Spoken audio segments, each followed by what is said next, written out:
excited to have another presentation from Miss Dewi Suratty on the global differences in halal certification standards. Now, yes, Miss Dewi, are you ready for to share the screen? Alhamdulillah. Yeah, The floor is yours, Miss Dewi. thank you very much. Are you able to see my slide? Yes, we Yeah, can see. so on now. Hmm. Okay, this should be okay, right? Because I'm loading it in PDF. Okay, never mind. All right, Assalamualaikum warahmatullahi wabarakatuh. First of all, thank you very much to the organizer, Brother Muhammad from the Islamic Economy Academy, to the organizing team as well, specifically Puan Rosie for reaching out to me, to speak in today's session, to our beloved moderator for today, my panelists for this session, and to all of you, first of all, Ramadan Mubarak. May Allah Ta'ala continue to shower His blessings onto all of us, as we journey through the last 10 days of this holy month. Yeah. Okay. So today my session is on global differences in halal certification standards, just so that we have already touched a bit on that. But I think the focus of my session really is about understanding why are there differences. What are some of these differences? And what can be done from the perspective of businesses, having understood the differences in standards, their impact, and what can they do moving forward, to address some of the issues relating to it. Right. Okay, a bit about myself. I'm currently the founder and CEO of Dawn Horizon. We are a company that helps companies grow through ethical consumerism. And one of the things we do is halal, which was really an area that I've been very much involved in over the last 20 years or so.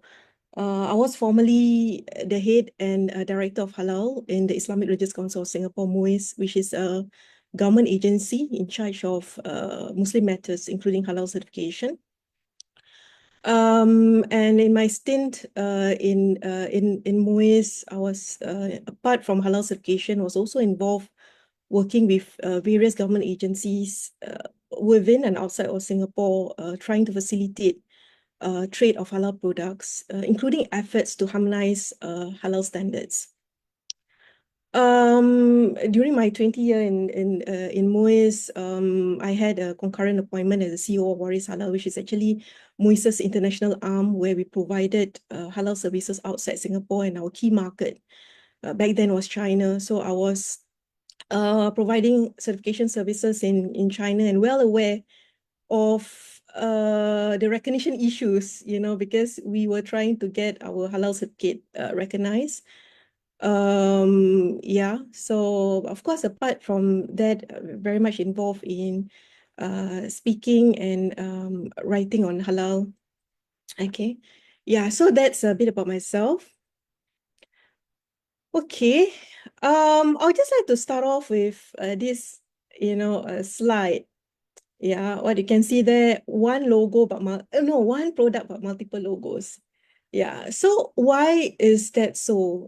Considering if you were to look at the pictures here, the logos that you find, the halal logos that you find are actually belonging to establishments, organizations that have been very much well established and very long in the market and very well recognized. But having said that, we are still seeing multiple logos, on products.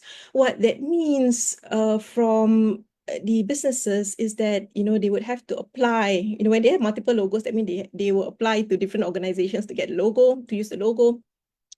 And that will also mean that they will have to subscribe to different standards, because I think all of us are well aware that at this point in time, there's no single international halal standard. Yeah.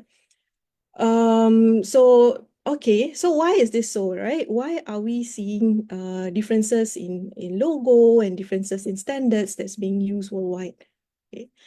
So four main things. Firstly, differences in, religious interpretation. We know that there are different madhab, and different, countries or different fatwa committees would have their own interpretations of, of certain products, whether they're halal or not.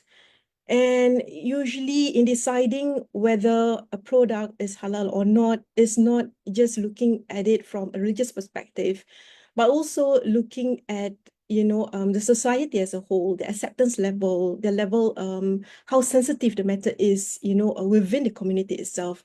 So that also lead to, one of the reasons why fatwas actually do differ from countries to countries. Yeah.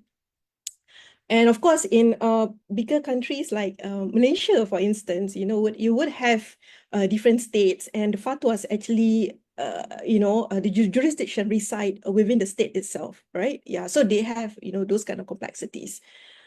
The other thing is contributing to the differences in halal certification standards is different regulations and national interests across countries. Yeah. So different countries will have their own laws that they want to protect.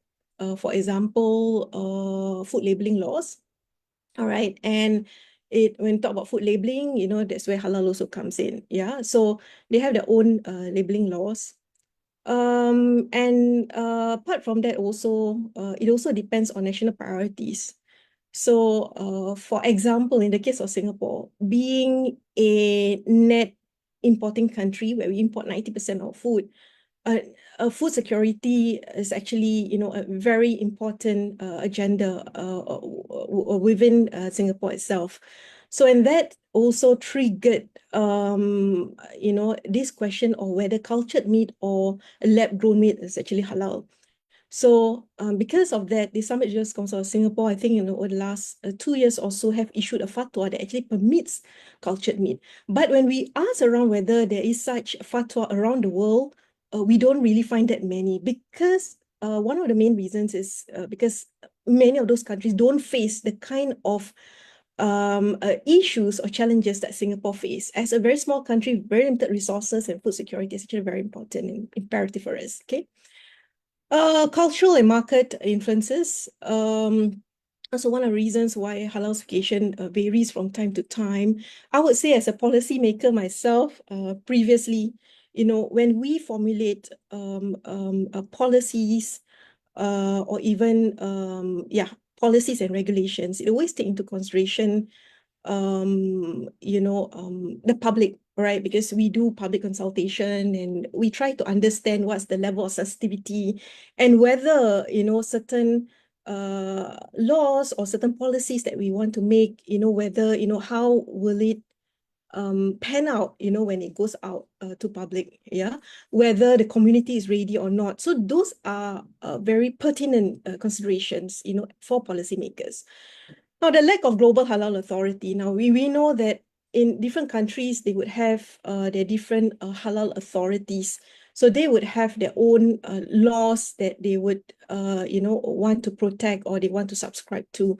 So because of that, it would be also difficult sometimes for harmonization, of halal standards. Yeah. Okay, so my next segment is talking about analysis of the halal framework. Okay, so we talk about differences in halal standards. It is very important for us to study the various halal certification models. Yeah, why is this important? Is because by understanding the different models, we know who actually control halal certification. Okay, the person who control, or the organization that control the halal certification are typically the ones who develop those standards. Yeah. And by also understanding who the authorities are, we also will be able to know how the standards will be applied, and whether, how consistent the application, of those standards. Yeah. So I've sort of identified 4 different halal certification models. One is the government monopoly, where halal certification reside very much within the government. It's a highly centralized kind of system. We don't find that many around the world, but some examples would be the likes of Malaysia, Singapore, and even Indonesia. Yeah. So for this kind of countries where halal is very much centralized, I think it would be a bit more straightforward because, there would be, a single standard or, a kind of a uniform policy, that would be imposed by these, what do you call that, authorities. Yeah. So the thing that companies will need to do is basically to comply. Yeah. But the downside would be, right, if whatever the policies or standards, that is actually adopted by the authority is not in line with your own business operations and all, you would have a lot of difficulty, because you can't go to alternative certification bodies like other countries because you can only rely on one, right? Yeah. So the second halal certification model would be where there are private bodies, private certifiers, government doesn't certify because sometimes in those countries, under the constitution, there's a separation of religion and state, right? Yeah. So in the case of Philippines, for example, the accreditation of what do you call that? Halal certification bodies reside within the Philippines accreditation body together with the NCMF, the National Commission on Muslim Filipinos. Thailand, they have a very well-established certifier, that CCOT, which is actually a not-for-profit organization, it's non-government, but they are very much well-recognized by the government itself, right? Australia, there are many CBs, many certification bodies, I think 15 or more, yeah, but they have the likes of DAF, okay, which is the Department of Agriculture, Fisheries and Forestry, that's involved in approving certifiers, to carry out those activities in those countries. Yeah. So in this kind of setup, in some situation, they would have their own national standard. All right. But there may be some differences in terms of how certification is actually carried out. Certification practices carry out, the audits as being carried out from CBs to CBs. Yeah.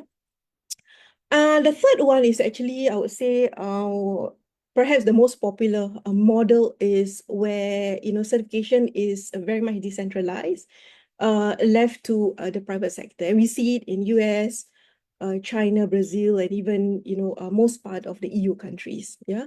So from a business standpoint, they would have to, it'll be more difficult, and to ask themselves like, hey, which CB do they go to? Which one is more recognized, this and that. Yeah.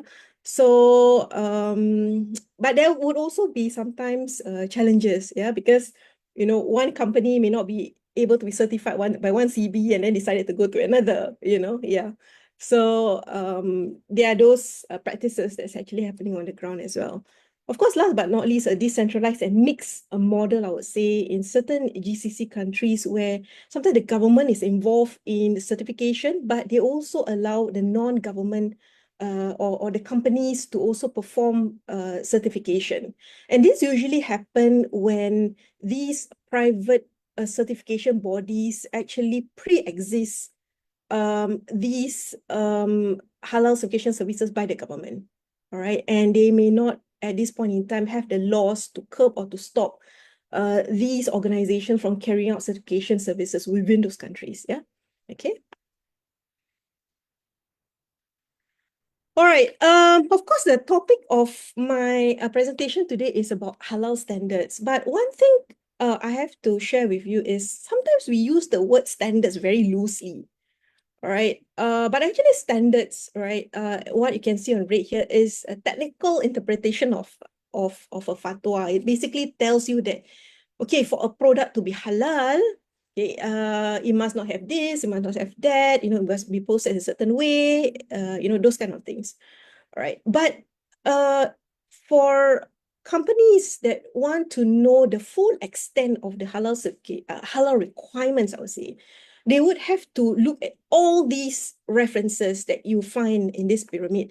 And the basis of it all is actually the fatwa or religious rulings. Okay.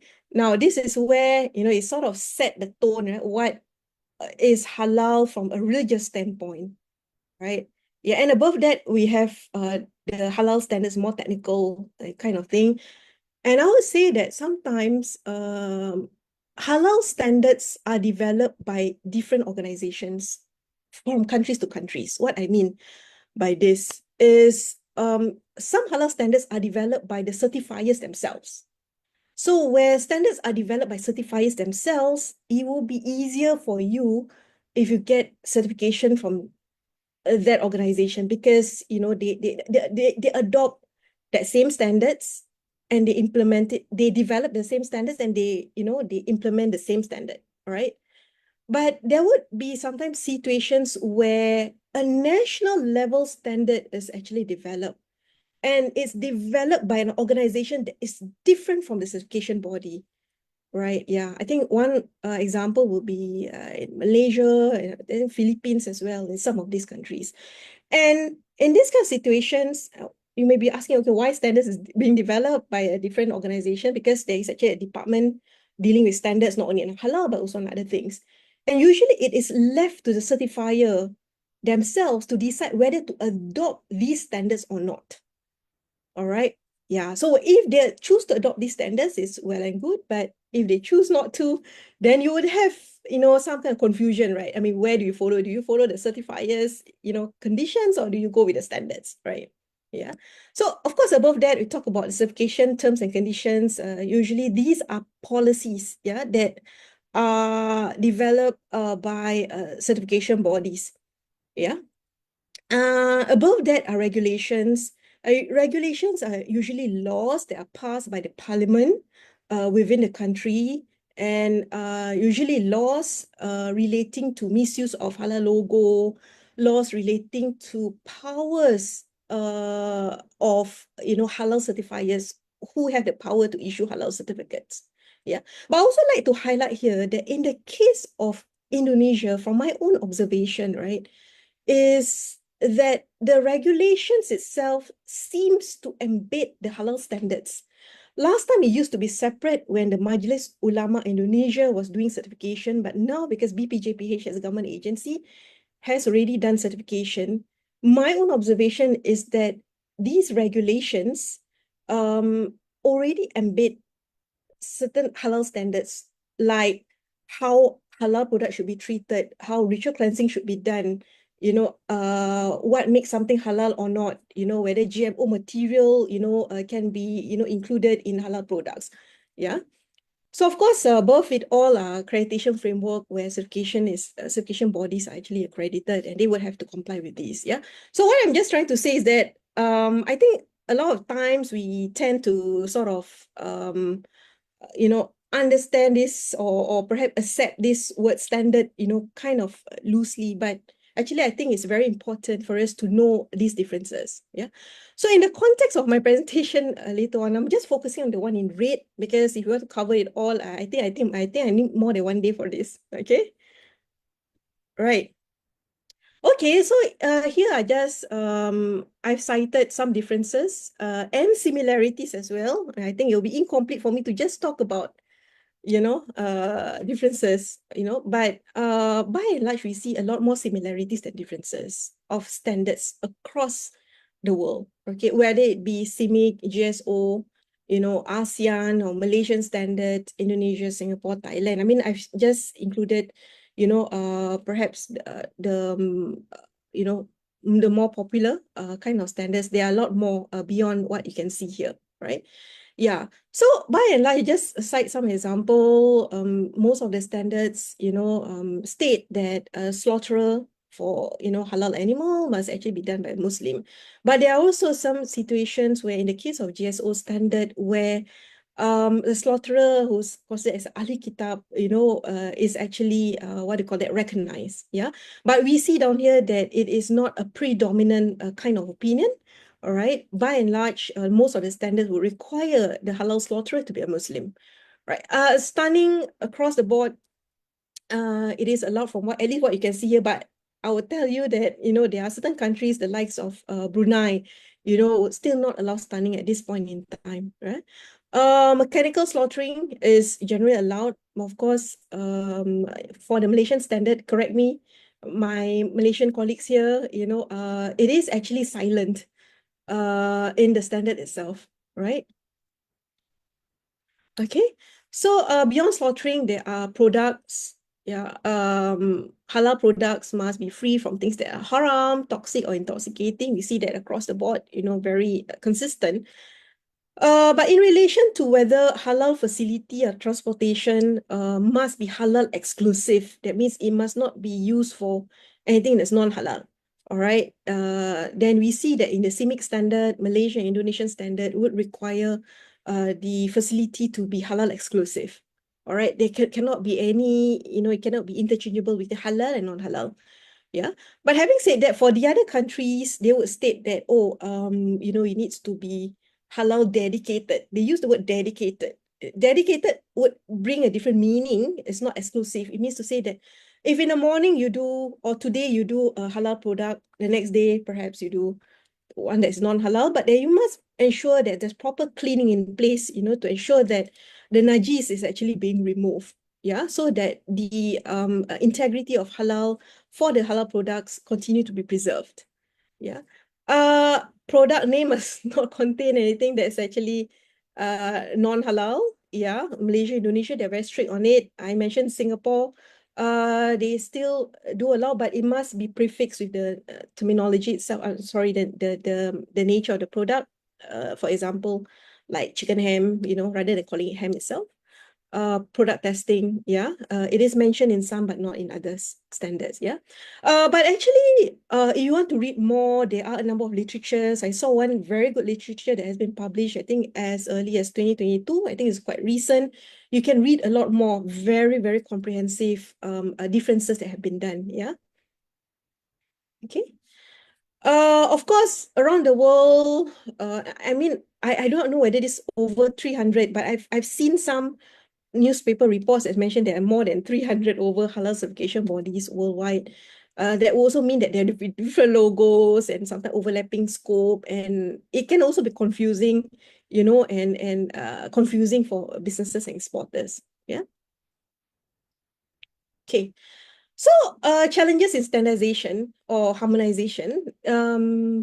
My last 20 years or so, when I was involved in MOIS as well as MABIMS and ASEAN platforms, we have been working very on this, but I would say that um even at this point in time, we're not able to reach, what's our ideal state, that is to have a single halal kind of a standard. But having said that, I think we have gone a long way in terms of making efforts. And some of these efforts includes sharing of information, so that, companies would know what are the differences in standards from one country to another.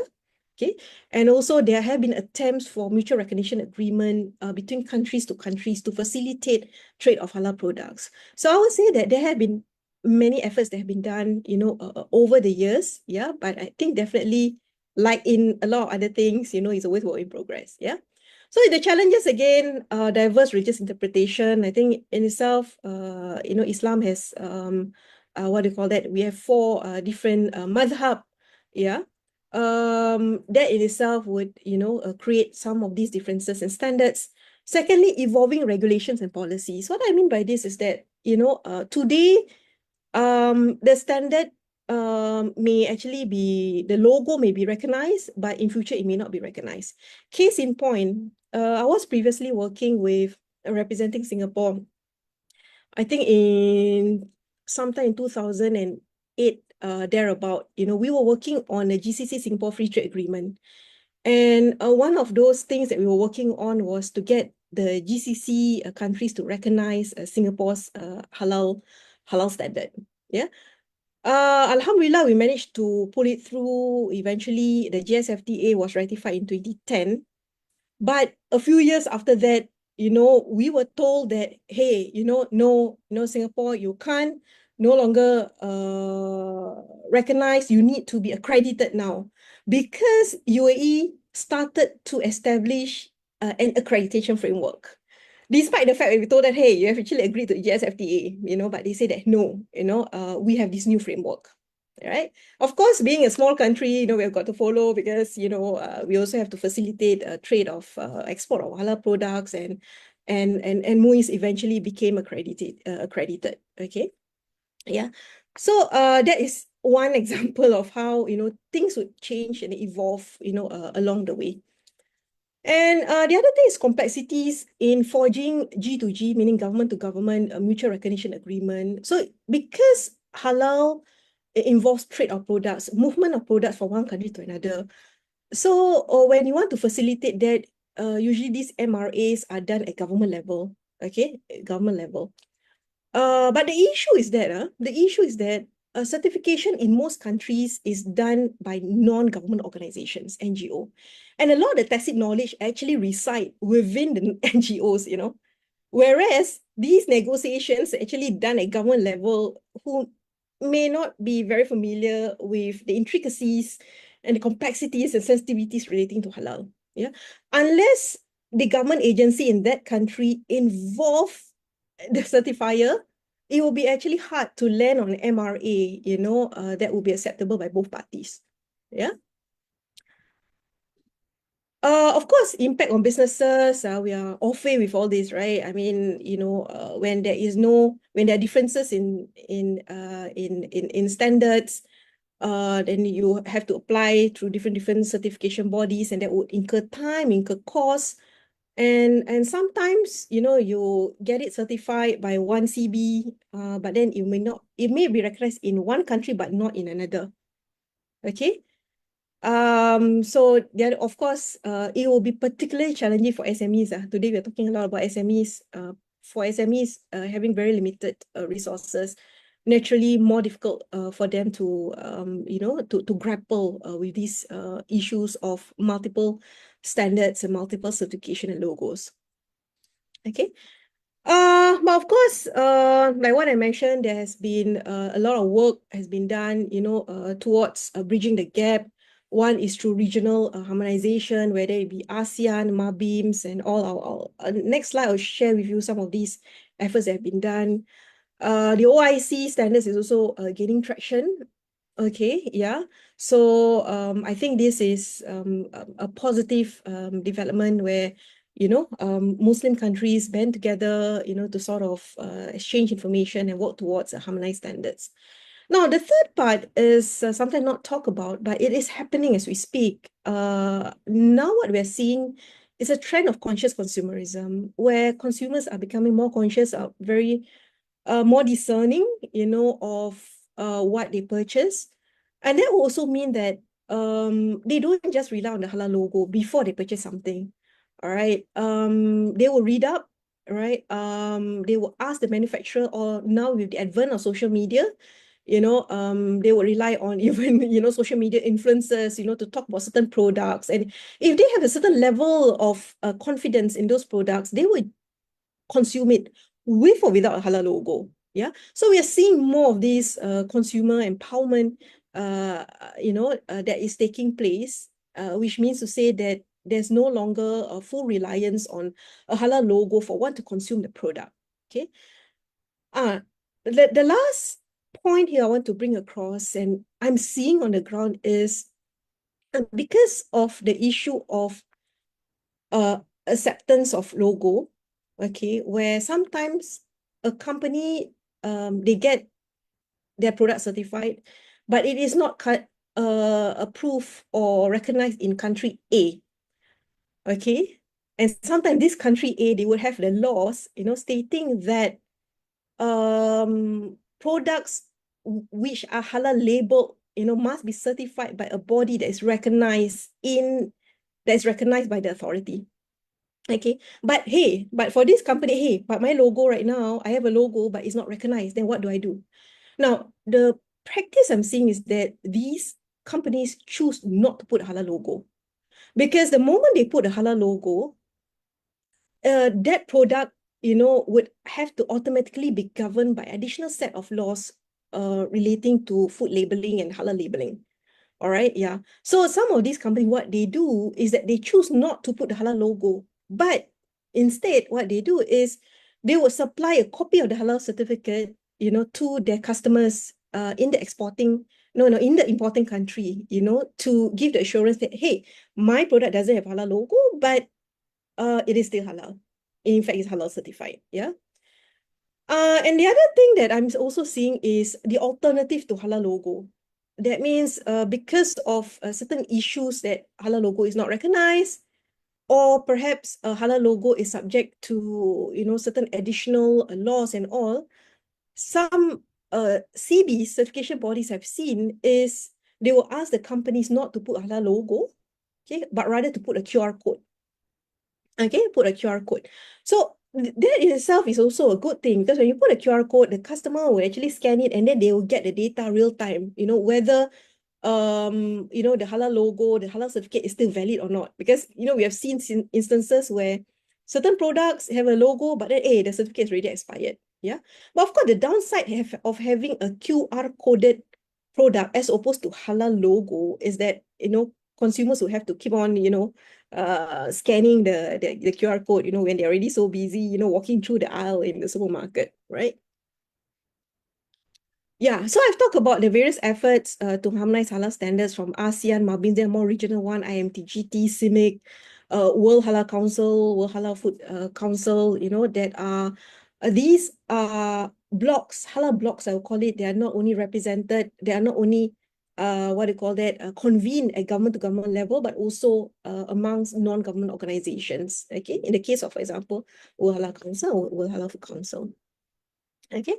Yes. So with all these things, what can companies, what should businesses do? Yeah. My advice would be, of course, to conduct a halal market mapping before they export. Okay. They will need to approach recognized halal certifiers, halal certifier that are recognized in as many, if not most of the intended markets. Okay. Yeah. Of course, stay updated with policy changes. Okay, because a CB that is recognized now may not be recognized in future. All right, and continuously to engage with certifiers, trade association, and policymakers.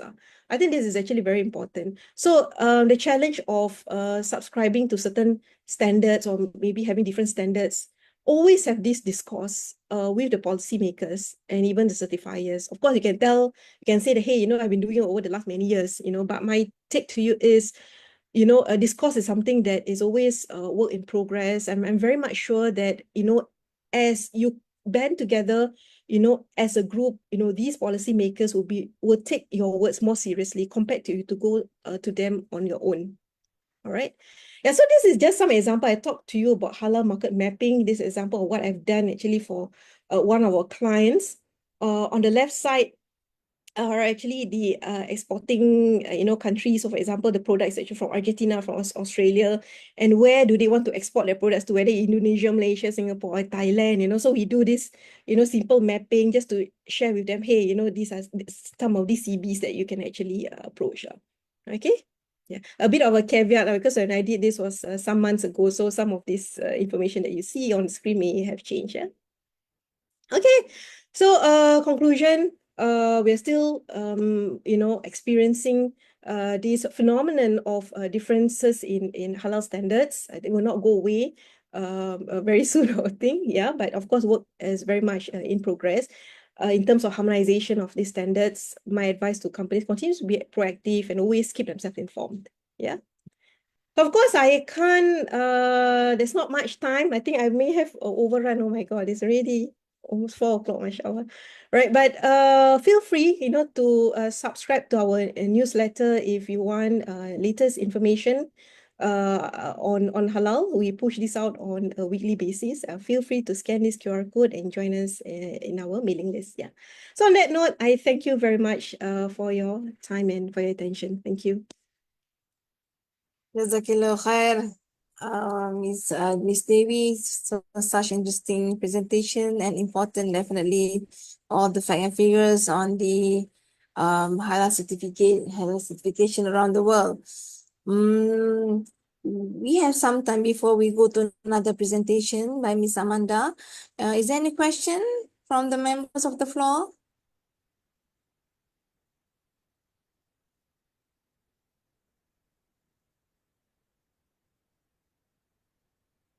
Okay, while waiting, I have one question, Miss Dewi. As a moderator, it's like wajib lah kan to have question. So, with all these differences, similarities on the halal certifications, in your opinion, based on your personal experience, who actually benefit most from the whatever the standards or harmonization that we're going to suggest? It's difficult to give a politically right answer. I would say that it benefits both policymakers, businesses as well, including even religious authorities lah. Yeah, because for religious authorities, I think we have to respect, they will come in with certain religious opinions, right? Yeah, and I think we have to respect differences. And I always believe that there is hikmah, in having different madhab because of the context, difference in context that we are actually living in. All right, yeah. So we can't use, for example, a fatwa in another faraway country and just adopt lock, stock, and barrel in our own hometown. It may not work in our context. So that's on the aspect of a religious or rather fatwa committee. Policymakers, having been a policymaker myself for many, many years, you know, we have a certain mandate and certain interests that we have to uphold. All right. And usually it is for policymakers, they have to balance with different factors or different considerations, not just halal.